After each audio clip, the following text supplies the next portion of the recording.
अनाथ लड़की। सेठ पुरुषोत्तम दास पूना की सरस्वती पाठशाला का मुआयना करने के बाद बाहर निकले तो एक लड़की ने दौड़कर उनका दामन पकड़ लिया। सेठ जी रुक गए और मोहब्बत से उसकी तरफ देखकर पूछा, क्या नाम है? लड़की ने जवाब दिया, रोहिणी। सेठ जी ने उसे गोद में उठा लिया और बोले, तुम्हें कुछ इनाम मिला? लड़की ने उनकी तरफ बच्चों जैसी गंभीरता से देखकर कहा, तुम्हें चले जाते हो, मुझे रोना आता है, मुझे भी साथ लेते चलो। सेठ जी ने हंसकर कहा, मुझे बड़ी दूर जाना है, तुम कैसे चलोगे? रोहिणी ने प्यार से उनकी गर्दन में हाथ डाल दिए और बोली, जहाँ तुम जाओगे वहीं मैं भी चलूँगी, मैं तुम्हारी बेटी होंगी। मदरसे के अफसर ने आगे बढ़कर कहा, इसका बाप साल भर हुआ नहीं रहा, माँ कपड़े सीती है, बड़ी मुश्किल से गुजर होती है। सेठ जी के स्वभाव में करुणा बहुत थी। ये सुनकर उनकी आंखें भर आई। उस बोली प्रार्थना में वह दर्द था जो पत्थर से दिल को पिघला सकता था। बेकसी और यतीमी को इससे ज़्यादा दर्दनाक ढंग से जाहिर करना नामुमकिन था। उन्होंने सोचा, इस नन्हे से दिल में ना जाने क्या अरमान होंगे और लड़कियां अपने खिलौने दिखाकर कहती होंगी, ये मेरे बाप ने दिया है। वह अपने बाप के साथ मदरसे आती होंगी, उसके साथ मेलों में जाती होंगी और उनकी दिलचस्पियों का जिक्र करती होंगी। ये सब बातें सुन सुनकर इस बोली लड़की को भी ख्वाहिश होती होगी कि मेरे बाप होता। माँ की मोहब्बत में गहराई और आत्मीयता होती है जिसे बच्चे समझ नहीं सकते। बाप की मोहब्बत में खुशी और चाव होता है जिसे बच्चे खूब समझते हैं।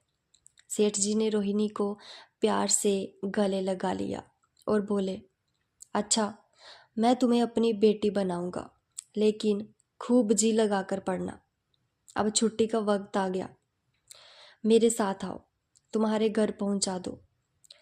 ये कहकर उन्होंने रोहिणी को अपने मोटर कार में बिठा लिया। रोहिणी ने बड़े इत्मीनान और गर्व से अपनी सहेलियों की तरफ देखा। उसकी बड़ी बड़ी आंखें खुशी से चमक रही थी और चेहरा चांदनी रात की तरह खिला हुआ था। सेठ ने रोहिणी को बाजार की खूब सैर कराई और कुछ अपनी पसंद से बहुत सी चीज़ें खरीदी। जहाँ तक कि रोहिणी बातें करते करते कुछ थक सी गई और खामोश हो गई। उसने इतनी चीज़ें देखी और इतनी बातें सुनी कि उसका जी भर गया। शाम होते होते रोहिणी के घर पहुंचे और मोटर कार से उतरकर रोहिणी को अब कुछ आराम मिला। दरवाज़ा बंद था। उसकी माँ किसी ग्राहक के घर कपड़े देने गई थी। रोहिणी ने अपने तोहफों को उलटना पलटना शुरू किया। खूबसूरत रबड़ के खिलौने, चीनी की गुड़िया जर दबाने से चू चू करने लगती और रोहिणी जे प्यारा संगीत सुनकर फूली ना समाती थी। रेशमी कपड़े और रंग बिरंगी साड़ियों की कई बंडल थे, लेकिन मखमली बूटे की गुलकारियों ने उसे खूब लुभाया था। उसे उन चीज़ों के पाने की जितनी खुशी थी, उससे ज़्यादा उन्हें अपनी सहेलियों को दिखाने की बेचैनी थी। सुंदरी के जूते अच्छे सही, लेकिन उनमें ऐसे फूल कहाँ हैं? ऐसी गुड़िया उसने कभी देखी भी नहीं होगी। इन ख्यालों से उसके दिल में उमंग भर आई और वह अपनी मोहिनी आवाज़ में एक गीत गाने लगी। सेठ जी दरवाजे पर खड़े इन पवित्र दृश्य का हार्दिक आनंद उठा रहे थे। इतने में रोहिणी की माँ रुक्मणी कपड़ों की एक पोटली लिए हुए आती दिखाई दी। रोहिणी ने खुशी से पागल होकर एक छलांग भरी और उसके पैरों से लिपट गई। रुक्मणी का चेहरा पीला था, आंखों में हसरत और बेकसी छिपी हुई थी। गुप्त चिंता का सजीव चित्र मालूम होती थी, जिसके लिए जिंदगी में कोई सहारा नहीं। मगर रोहिणी को जब उसने गोद में उठाकर प्यार से चूमा, वो जरा देर के लिए उसकी आंखों में उम्मीद और जिंदगी की झलक दिखाई दी। मुरझाया हुआ फूल खिल गया। बोली, आज तू इतनी देर तक कहाँ रही? मैं तुझे ढूंढने पाठशाला गई थी। रोहिणी ने हुमक कर कहा, मैं मोटर कार पर बैठकर बाजार गई थी। वहां से बहुत अच्छी अच्छी चीजें लाई हूं। वह देखो कौन खड़ा है। माँ ने सेठ जी की तरफ ताका और लजाकर सिर झुका लिया। बरामदे में पहुंचते ही रोहिणी माँ की गोद से उतरकर सेठ जी के पास गई और अपनी माँ को यकीन दिलाने के लिए भोलेपन से बोली, क्यों, तुम मेरे बाप हो ना? सेठ जी ने उसे प्यार करके कहा, हाँ, तुम मेरी प्यारी बेटी हो। रोहिणी ने उनसे मुंह की तरफ जांचना भरी आंखों से देखकर कहा, अब तुम रोज यहीं रहा करोगे? सेठ जी ने उसके बाल सुलझाकर जवाब दिया, मैं जहाँ रहूँगा तो काम कौन करेगा? मैं कभी कभी तुम्हें देखने आया करूँगा, लेकिन वहाँ से तुम्हारे लिए अच्छी अच्छी चीज़ें भेजूँगा। रोहिणी कुछ उदास सी हो गई। इतने में उसकी माँ ने मकान का दरवाज़ा खोला और बड़ी फुर्ती से मैले बिछावन और फटे हुए कपड़े समेटकर कोने में डाल दिए कि कहीं सेठ जी की निगाह उन पर न पड़ जाए। ये स्वाभिमान स्त्रियों की खास अपनी चीज़ है। रुक्मणी अब इस सोच में पड़ी थी कि मैं इनकी क्या खातिर तवाज़ो करूं। उसने सेठ जी का नाम सुना था। उसका पति हमेशा उनकी बड़ाई किया करता था। वह उनकी दया और उदारता की चर्चाएं अनेकों बार सुन चुकी थी। वह उन्हें अपने मन का देवता समझा करती थी। उसे क्या उम्मीद थी कि कभी उसका घर भी उसके कदमों से रोशन होगा। लेकिन आज जब वह शुभ दिन संयोग से आया तो वह इस काबिल भी नहीं कि उन्हें बैठने के लिए एक मोड़ा दे सके। घर में पान और इलायची भी नहीं थी। वह अपने आंसुओं को किसी तरह न रोक सकी। आखिर जब अंधेरा हो गया और पास के ठाकुर द्वारे से घंटों और नगाड़ों की आवाज़ें आने लगी तो उन्होंने ज़रा ऊंची आवाज़ में कहा, भाई जी, अब मैं जाता हूँ। मुझे अभी जहाँ बहुत काम करना है। मेरी रोहिणी को कोई तकलीफ़ ना हो। मुझे जब मौका मिलेगा उसे देखने आऊँगा। उसके पालने पोसने का काम मेरा है और मैं उसे बहुत खुशी से पूरा करूँगा। उसके लिए अब तुम कोई फ़िक्र मत करो। मैंने उसका वजीफ़ा बांध दिया है और ये उसकी पहली किस्त है। ये कहकर उन्होंने अपना खूबसूरत बटुआ निकाला और रुक्मणी के सामने रख दिया। गरीब औरत की आंखों में आंसू जारी थे। उसका जी बरबस चाहता था कि उसके पैरों को पकड़कर खूब रोए। आज बहुत दिनों के बाद एक सच्चे हमदर्द की आवाज़ उसके मन में आई थी। जब सेठ जी चले तो उसने दोनों हाथों से प्रणाम किया। उसके हृदय की गहराइयों से प्रार्थना निकली, आपने एक बेबस पर दया की है, ईश्वर आपको इसका बदला दे। दूसरे दिन रोहिणी पाठशाला गई तो उसकी बाकी सज धज आंखों में खूबी जाती थी। उस्तानियों ने उससे बारी बारी प्यार किया और उसकी सहेलियां उसकी एक एक चीज को आश्चर्य से देखती और ललचाती थी। दूसरे दिन रोहिणी पाठशाला गई तो उसकी बाकी सज धज आंखों में खूबी जाती थी। उस्तानियों ने उससे बारी बारी प्यार किया और उसकी सहेलियां उसकी एक एक चीज को आश्चर्य से देखती और ललचाती थी। अच्छे कपड़ों से कुछ स्वाभिमान का अनुभव होता था। आज रोहिणी वह गरीब लड़की ना रही जो दूसरों की तरफ विवश नेत्रों से देखा करती थी। आज उसकी एक एक क्रिया से शैशवोचित गर्व और चंचलता टपकती थी और उसकी जवान एकदम के लिए बिना रुकती थी। कभी मोटर की तेजी का जिक्र था, कभी बाजार की दिलचस्पियों का बयान, कभी अपनी गुड़ियों के कुशल मंगल की चर्चा थी और कभी अपने बाप की मोहब्बत की दास्तान। दिल था कि उमंगों से भरा हुआ था। एक महीने बाद सेठ पुरुषोत्तम दास ने रोहिणी के लिए फिर तोहफे और रुपए रवाना किए। बेचारी विधवा को उनकी कृपा से जीविका की चिंता से छुट्टी मिली। वह भी रोहिणी के साथ पाठशाला आती और दोनों माँ बेटियां एक ही दर्जे के साथ साथ पढ़ती। लेकिन रोहिणी का नंबर हमेशा माँ से अव्वल रहा। सेठ जी जब पूना की तरफ से निकलते तो रोहिणी को देखने ज़रूर आते और उनका आगमन उसकी प्रसन्नता और मनोरंजन के लिए महीनों का सामान इकट्ठा कर देता। इसी तरह कई साल गुजर गए और रोहिणी ने जवानी के सुहाने हरे भरे मैदान में पैर रखा, जबकि बचपन की भोली भाली अदाओं में एक खास मतलब और इरादों का दखल हो जाता है। रोहिणी अब आंतरिक और ब्रह्म सौंदर्य में अपनी पाठशाला की नाक थी। हाव भाव में आकर्षक गंभीरता, बातों में गीत का सा खिंचाव और गीत का सा आत्मिक रस, कपड़ों में रंगीन सादगी, आंखों में लाज संकोच, विचारों में पवित्रता। जवानी थी मगर घमंड और बनावट और चंचलता से मुक्त।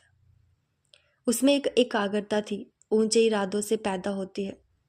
स्त्रियोचित उत्कर्ष की मंजिलें वह धीरे धीरे तय करती चली जाती थी।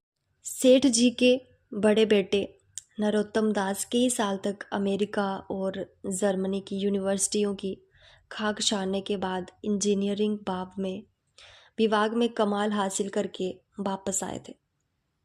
अमेरिका के सबसे प्रतिष्ठित कॉलेज में उन्होंने सम्मान का पद प्राप्त किया था। अमेरिका के अखबार एक हिंदुस्तानी नौजवान की इस शानदार कामयाबी पर चकित थे। उन्हीं का स्वागत करने के लिए बंबई में एक बड़ा जलसा किया गया था। इस उत्सव में शरीक होने के लिए लोग दूर दूर से आए थे। सरस्वती पाठशाला को भी निमंत्रण मिला और रोहिणी को सेठानी जी ने विशेष रूप से आमंत्रित किया। पाठशाला में हफ्तों तैयारियां हुई। रोहिणी को एकदम के लिए भी चैन न था। ये पहला मौका था कि उसने अपने लिए बहुत अच्छे अच्छे कपड़े बनवाए। रंगों के चुनाव में वह मिठास थी, काट छांट में वह फबन जिससे उसकी सुंदरता चमक उठी।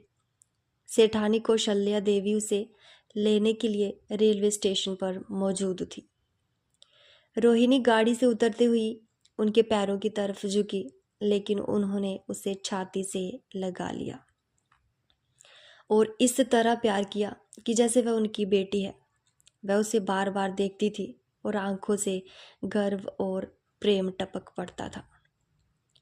इस जलसे के लिए ठीक समुंदर के किनारे एक हरे भरे सुहाने मैदान में एक लंबा चौड़ा शामियाना लगाया गया था। एक तरफ आदमियों का समुंदर उमड़ा हुआ था, दूसरी तरफ समुंदर की लहरें उमड़ रही थी। गोया बैवी इस खुशी में शरीक थी। जब उपस्थित लोगों ने रोहिणी बाई के आने की खबर सुनी तो हजारों आदमी उसे देखने के लिए खड़े हो गए। यही तो वह लड़की है जिसने अब की शास्त्री की परीक्षा पास की है। जरा उसके दर्शन करने चाहिए। अब भी इस देश की स्त्रियों में ऐसे रतन मौजूद हैं। भोले भाले देश प्रेमियों में इस तरह की बातें होने लगी। शहर की कई प्रतिष्ठित महिलाओं ने आकर रोहिणी को गले लगाया और आपस में उसके सौंदर्य और उसके कपड़ों की चर्चा होने लगी। आखिर मिस्टर पुरुषोत्तम दास तशरीफ लाए। हालांकि वह बड़ा शिष्ट और गंभीर उत्सव था। लेकिन उस वक्त दर्शन की उत्कंठा पागलपन की हद तक जा पहुंची थी। एक भगदड़ सी मच गई थी। कुर्सियों की कतारें गड़बड़ हो गई। कोई कुर्सी पर खड़ा हुआ, कोई उसके हाथों पर। कुछ मनचले लोगों ने शामियाने की रस्सियां पकड़ी और उन पर जा लटके। कई मिनट तक यही तूफान मचा रहा। कहीं कुर्सियां टूटी, कहीं कुर्सियां उल्टी, कोई किसी के ऊपर गिरा, कोई नीचे।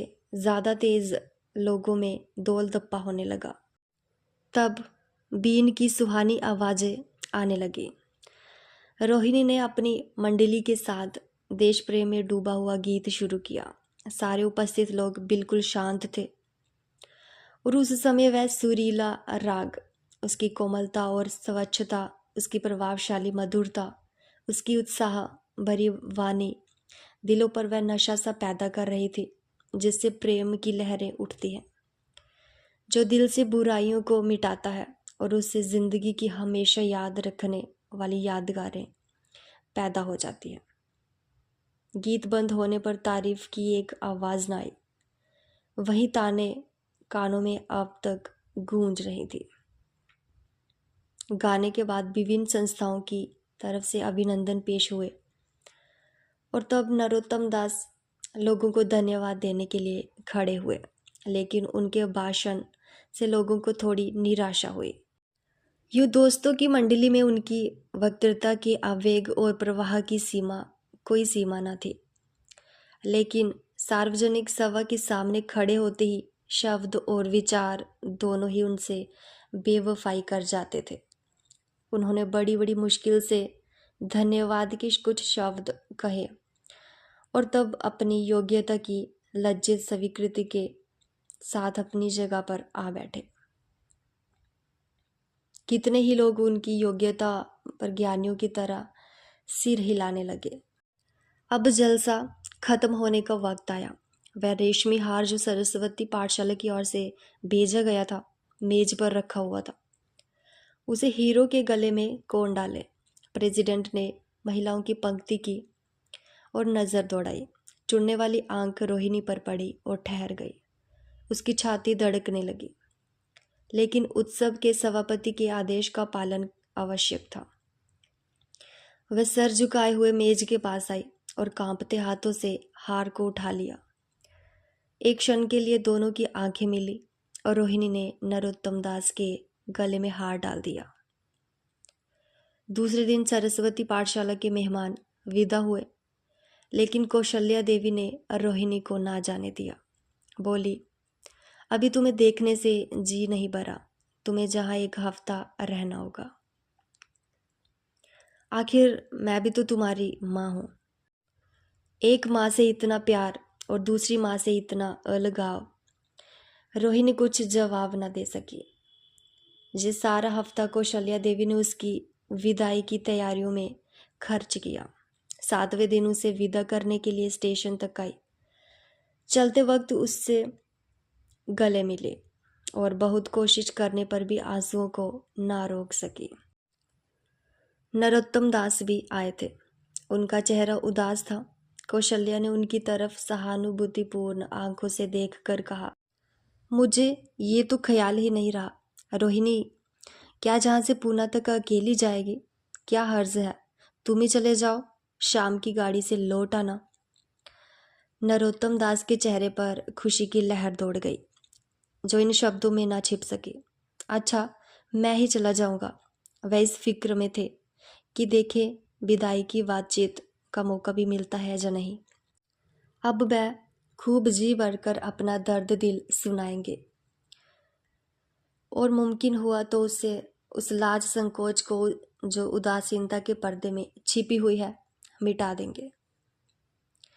रुक्मिणी को अब रोहिणी की शादी की फिक्र पैदा हुई। पड़ोस की औरतों में इसकी चर्चा होने लगी थी। लड़की इतनी सयानी हो गई है, अब क्या बुढ़ापे में ब्याह होगा? कई जगह से बात आई। उनमें कुछ बड़े प्रतिष्ठित घराने थे, लेकिन जब रुक्मिणी उन पैमानों को सेठ जी के पास भेजी थी तो यही जवाब देते कि मैं खुद फिक्र में हूँ। रुक्मिणी को उनकी जे टाल मटोल बुरी मालूम होती थी। रोहिणी को बम्बई से लौटे महीना भर हो चुका था। एक दिन वह पाठशाला से लौटी तो उसे अम्मा की चारपाई पर एक खत पड़ा हुआ मिला। रोहिणी पढ़ने लगी। लिखा था, बहन, जब से मैंने तुम्हारी लड़की को बम्बई में देखा है मैं उस पर रीझ गई हूँ। अब उसके बगैर मुझे चैन नहीं है। क्या मेरा ऐसा भाग्य होगा कि वह मेरी बहू बन सके? मैं गरीब हूँ, लेकिन मैंने सेठ जी को राजी कर लिया है। तुम भी मेरी ये विनती कबूल करो। मैं तुम्हारी लड़की को चाहे फूलों की सेज पर ना सुला सकूं, लेकिन इस घर का एक एक आदमी उसे आंखों की पुतली बनाकर रखेगा। अब रहा लड़का, माँ के मुंह से लड़के का बखान कुछ अच्छा नहीं मालूम होता, लेकिन ये कह सकती हूँ कि परमात्मा ने ये जोड़ी अपने हाथों से बनाई है। सूरत में, स्वभाव में, विद्या में, हर दृष्टि से वह रोहिणी की योग्य है। तुम जैसे चाहे अपना इत्मीनान कर सकती हो। जवाब जल्द देना और ज़्यादा क्या लिखो। नीचे थोड़े से शब्दों में सेठ जी ने उसे पैगाम की सिफारिश की थी। रोहिणी गालों पर हाथ रखकर सोचने लगी। नरोत्तम दास की तस्वीर उसकी आंखों के सामने आ खड़ी हुई। उनकी वह प्रेम की बातें जिनका सिलसिला बंबई से पूना तक नहीं टूटा था, कानों में गूंजने लगी। उसने एक ठंडी सांस ली और उदास होकर चारपाई पर लेट गई। सरस्वती पाठशाला में एक बार फिर सजावट और सफाई के दृश्य दिखाई दे रहे हैं। आज रोहिणी की शादी का शुभ दिन, शाम का वक्त, वसंत का सुहाना मौसम, पाठशाला के धारों दीवार मुस्कुरा रहे हैं और हरा भरा बगीचा फूला नहीं समाता। चंद्रमा अपनी बारात लेकर पूर्व की तरफ से निकला। उसी वक्त मंगलाचरण का सुहाना राग उस रूपहली चांदनी और हल्के हल्के हवा के झोंकों में लहरें मारने लगी। दूल्हा आया। उसे देखते ही लोग हैरत में आ गए। जे नरोत्तम दास थे। दूल्हा मंडप के नीचे गया। रोहिणी की माँ अपने को रोक न सकी। उसी वक्त जाकर सेठ जी के पैर पर गिर पड़ी। रोहिणी की आंखों से प्रेम और आनंद के आंसू बहने लगे। मंडप के नीचे हवन कुंड बना था। हवन शुरू हुआ। खुशबू की लपेटें हवा में उठे और सारा मैदान महक गया। लोगों के दिलो दिमाग में ताजगी की उमंग पैदा हुई। फिर संस्कार की बारी आई। दूल्हा और दुल्हन ने आपस में हमदर्दी, जिम्मेदारी और वफादारी के पवित्र शब्द अपनी जबानों से कहे। विवाह की वह मुबारक जंजीर गले में पड़ी जिसमें वजन है, सख्ती है, पाबंदियां हैं, लेकिन वजन के साथ सुख और पाबंदियों के साथ विश्वास है। दोनों दिलों में उस वक्त एक नई बलवान आत्मिक शक्ति की अनुभूति हो रही थी। जब शादी की रस्में खत्म हो गई तो नाच गाने की मजलिस का दौर आया। मोहक गीत गूंजने लगे। सेठ जी थक कर चूर हो गए थे। जरा दम लेने के लिए बगीचे में जाकर एक बेंच पर बैठ गए।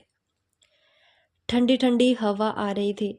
एक नशा सा पैदा करने वाली शांति चारों तरफ छाई हुई थी। उसी वक्त रोहिणी उनके पास आई और उनके पैरों से लिपट गई।